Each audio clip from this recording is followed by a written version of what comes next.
সাধারণ মানুষের কর্মসূচি যদি চেয়ারম্যান আব্দুল আলিমকে নমিনেশন প্রত্যাহার করে চেয়ারম্যান আব্দুল আলিমকে নমিনেশন না দেওয়া হয়, আগামী দিন থেকে সাতক্ষীরা শহর এবং সাতক্ষীরা সদর একেবারে অন্ধকার করে দেওয়া হবে।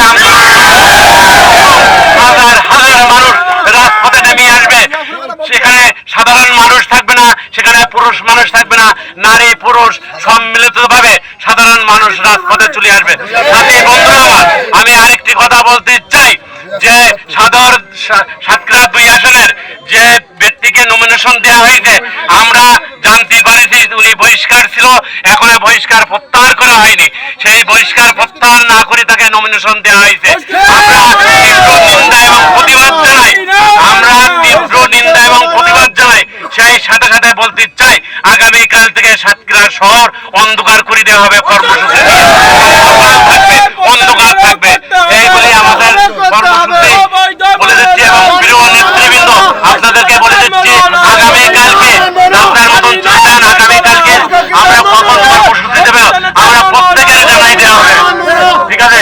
এবং তারেক রহমান এবং কেন্দ্রীয় বিএনপির কাছে আমরা বিনীতভাবে অনুরোধ করতেছি, তারা আবার নতুন করে চিন্তা করে ত্যাগী নেতাকে নমিনেশন দেওয়া হবে। সাতক্ষীরাবাসী সদর 2 আসনের সবাই চাচ্ছে, দীর্ঘদিন যাবৎ নির্যাতিত এইগুলি আমার বক্তব্য শেষ করে কথা হবে।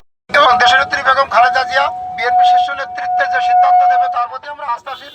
আমার মনে হয় কেন্দ্রীয় নেতৃবৃন্দকে কেউ ভুল মেসেজ দিয়ে একজন নেতা যিনি বহিষ্কৃত ছিলেন তাকে এই জনপদের এমপি নমিনেশন দেওয়া হয়েছে।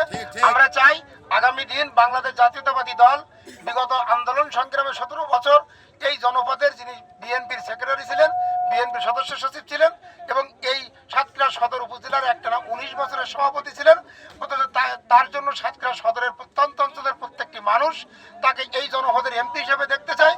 আমরা চাই আগামী দিন এমপি মনোনয়ন দেওয়া হবে এবং বহিষ্কৃত নেতা বহিষ্কারী প্রত্যাহার না, তার এমপি নমিনেশন হয়ে গেল, এটা দেখে সাতক্ষীরার মানুষ হতবাক হয়েছে, আশাহত হয়েছে।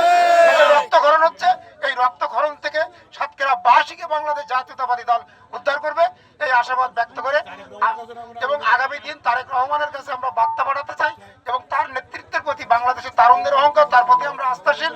তার নেতৃত্বে ইনশাল্লাহ আগামী দিন বাংলাদেশের যে গণতন্ত্র পুনরুদ্ধারের সংগ্রাম চলছে সেটা উদ্ধার হবে। কিন্তু ভুল নেতৃত্ব ভুল মেসেজ দিয়েছে, তোকে ভুল বুঝিয়ে বা জাতিকে বিভক্ত না করতে, সাতক্ষীরাবাসীকে বিভক্ত না করতে পারে।